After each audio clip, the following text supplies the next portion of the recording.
It's a story with many different iterations, but the main gist is this.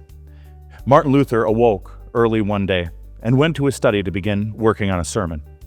When it was time for breakfast, his wife Katie called to him, but there was no answer.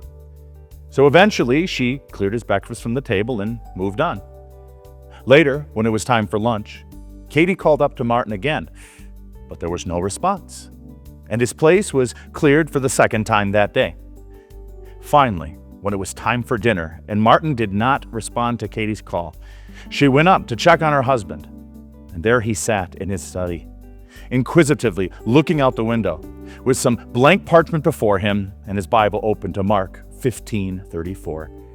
And at the 9th hour, Jesus cried with a loud voice, "Eloi, Eloi, lema sabachthani," which means, my God, why have you forsaken me?" Eventually, Katie got her husband's attention, and all he could say to her was, "God? Forsaken by God? Who can understand it?" I don't pretend to be as smart as Luther, let alone any smarter than him. So I'm not going to try to attempt to explain how Jesus could have been forsaken by God on the cross when he himself was God. All I know is that by faith, I believe that this is true. Although I can't explain the logistics of how it happened, I can tell you that based upon this passage, there was something incredible going on while Jesus hung on the cross. Something unseen. To the general observer of Jesus' crucifixion, it may seem obvious that what was so dreadful about it was his inability to breathe, the gashes and cuts from the whips, all the mockery going on around him as he suffered and died. Yet, as horrible as these observable things were, they all paled in comparison to what was actually happening. While Jesus hung on the cross, God had turned his back on him. God was no longer with him. What's worse, in his greatest hour of need, God had abandoned Jesus. Why? Why would God do something so completely unfair and absolutely soul-crushing to his perfect Son, who never disobeyed him for a single moment in all of his life?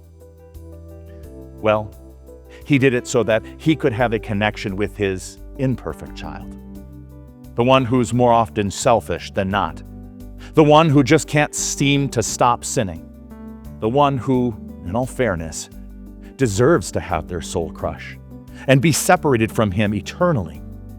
In short, you. God forsook Jesus on the cross and turned his back on him in love, his love for you. In the suffering of Jesus on the cross, God has charged your sin to him and exchanged his righteousness for your failure. This is why, despite the somber setting, we call it Good Friday. Regardless of how terrible everything was that Jesus suffered, it was for our good.